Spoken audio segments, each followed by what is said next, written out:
What do the most successful people do in the mornings before most of us are awake?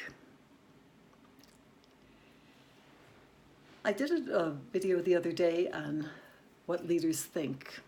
This is more about their habits, the habits of leaders and successful people. I'm Jean Rowe. I'm a nurse practitioner. I've helped women to age healthily and vitally and successfully and fulfilled for over 40 years now. So I'm basing this talk today primarily on a book called The Miracle Morning, written by Hal Elrod. Hal Elrod is one of the most inspiring people I have ever heard speak. I've heard him a year ago at a meeting that had a list of extremely powerful speakers, and he won the prize for me and many others. He's written a book called The Miracle Morning. The Miracle Morning is about these successful people and what they accomplish before 8 a.m., unlike what many of us accomplish before 8 a.m. And he names some particular steps. But the first step, before we even get to the acronym, is they get up early, really early, some of them, 5 a.m., 6 a.m., and they are in motion, setting the stage for their day. And then he has an acronym. He has a thing called Lifesavers, and for the savers part is an acronym for the steps that these people take that he's found in his research. And one big step is silence. And you can think of that probably in terms of meditation or prayer. And I'm going to just talk about these things briefly. People use all kinds of meditation, obviously Eastern meditation, mindfulness meditation. There's a newer form of meditation out that I have found to be extraordinarily useful for me. It's really geared for the Western mind, and there's a book about it called Stress Less, Accomplish More by Emily Fletcher. And this one is very, very interesting, and I think you would like it. It's got some particular steps to it, and it's 15 minutes twice a day and powerful. The other one, though, that's very commonly used now is mindfulness. I have a particular mindfulness teacher, and I'll pass that on to you too.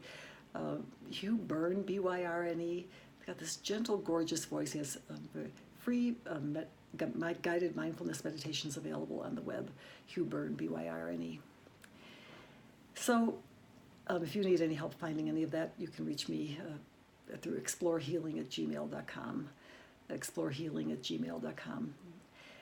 And so doing those things in the morning is very important. Some of these things don't have to be all that long, but even 15 minutes of something that just brings that coherence to your mind and body. So then that's the S, the silence. The A is for affirmations, and we all have heard about affirmations for many years and how powerful they are, that giving your mind the conscious, positive input and stating those positive statements is very powerful for how your life goes. I particularly like afformations, AFFORMATIONS. I can't remember the author of the book or the guy who started this movement, but it's very popular on the web too, afformations. Look that one up. That when you ask yourself a question, and the question evokes this response in the subconscious to start answering it in a positive way. Like you ask, why am I so successful in my business? Why do I attract all these great business leaders to me? Whatever you want to say, bring into your life, ask that question. Beautiful, powerful. So affirmations or afformations, either one.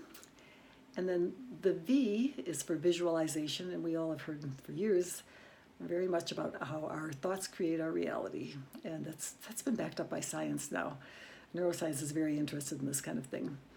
And so we just want to visualize and hold in the moment these things happening to us that are so good for us. So visualization, visualizing it being very real, bringing it into reality in your life. Then E is for guess what? Exercise. And again, some of us do more of that than others. These leaders exercise. And there's all kinds of things we can do. We can do floor exercises, we can do treadmill, we can do weights, we can go take a walk, whatever works for you. right now there's so many exercise routines available on YouTube, for example, that it's just crazy. And there's so much we can do that we just can't deny now that we don't have the information we need about what to do. Short routines, even short, powerful routines. Pilates, I love doing the Pilates ones, for example, on YouTube. That's me. And then, let's see, we've got R. R is for reading. You know, we've heard about it.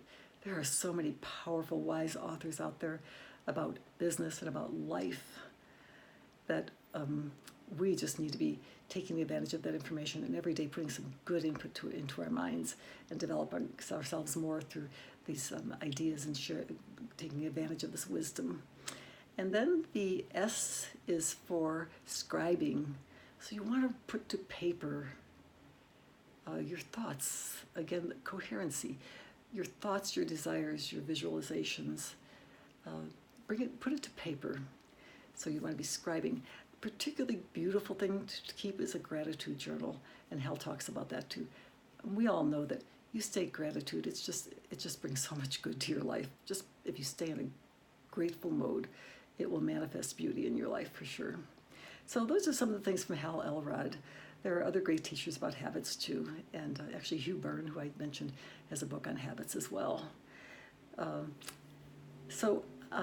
That is my talk for today, and I would love to hear your input, what you think about Hal Elrod's book, if you get into that at all.